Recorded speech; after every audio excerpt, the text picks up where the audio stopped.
व्यक्तिगत होली अब मनाइए, परिवार के बीच होली मनाइए, लेकिन राजनीतिक होली मेरे हिसाब से तभी मनाई जाए जब राज्य की जनता खुशहाल हो।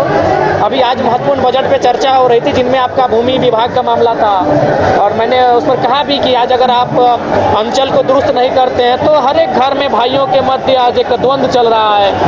दावा कि जमीन में दखल किसी और का है और कागज किसी और के नाम पर है, जो कि हर दूसरे परिवार में ये युद्ध चल रहा है। तो सरकार को इस पर चेतना चाहिए और जमीन संबंधित मामलों को दुरुस्त करना चाहिए। मैंने एक रमाशंकर विद्रोही की कविता को भी सुनाया था, आपको भी सुना देते हैं कि मैं किसान हूँ, आसमान में धान बो रहा हूँ। लोग कहते हैं आसमान में धान नहीं जमता है, तो कभी कहते हैं कि जब धरती में भगवान जम सकते हैं, या भगवान का मतलब सभी धर्म से लीजिए, ईश्वर, अल्लाह, खुदा, रब, वाहेगुरु सबसे, कि धरती में अगर भगवान जम सकता है तो आसमान में धान क्यों नहीं लग सकता है। अब तो या तो आसमान में धान उगेगा या फिर धरती से भगवान उठेगा। तो मैंने उस कविता को इसलिए कोट किया कि मैं ये बताना चाहता था कि आज देखिए ईश्वर, अल्लाह या रब कहिए, ये मान्यता है कि चांद, सूरज, पृथ्वी, तारों को उसने बनाया है, और आज वो मंदिर, मस्जिद, चर्च, गुरुद्वारा के नाम पर लाखों लाख एकड़ जमीन में भगवान स्थापित हो चुके हैं। जब भगवान के लिए जमीन इंपॉर्टेंट है तो एक आम इंसान, एक मिडिल क्लास फैमिली के लिए जमीन का कितना इंपॉर्टेंस हो सकता है। मैं ये तर्क देने का प्रयास कर रहा था। इसीलिए मैंने कहा कि जितना भी आपका जो सीओ अंचल कार्यालय है, जहाँ जो समस्याएं हैं जमीन को लेकर ऑनलाइन होने के बाद रसीद में, उन समस्याओं को दुरुस्त किया जाए। मैंने ये कहा जीएम लैंड, अभी भारतमाला प्रोजेक्ट को आप अध्ययन कीजिए, वो भारतमाला प्रोजेक्ट आपको बहुत कुछ कहेगा।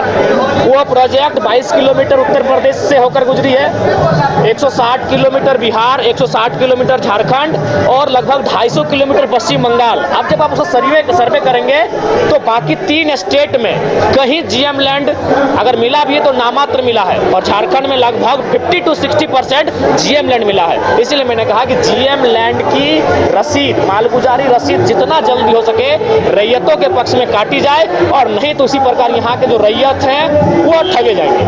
विश्व स्तरीय मेडिकल सुविधाओं से युक्त रांची का देवनिका हॉस्पिटल, जहां है neonatal ICU, burn intensive care unit, modular operation theatre, 24/7 emergency trauma service, multi disciplinary ICUs, emergency care, MRI, CT scan, advance cath lab, fully automated path lab, echo, ultrasound, ultra modular patient beds और pharmacy. Devnika hospital and research centre, किफायती दर पर विश्व स्तरीय इलाज, ancillary Chowk, Tupudana industrial area, Ranchi. अगर आप देश के किसी भी कोने में रहते हैं, अगर आप पटना आना चाहते हैं और घर जैसे रहने और खाने का आनंद लेना चाहते हैं तो एक बार जरूर आए होटल डायमंटन। संपर्क करें 9572759746, 9031859981, 0612400158 एड्रेस अपोजिट विद्या संस्कार स्कूल, रंजन पथ, गोला रोड, बेली रोड, पटना 801503।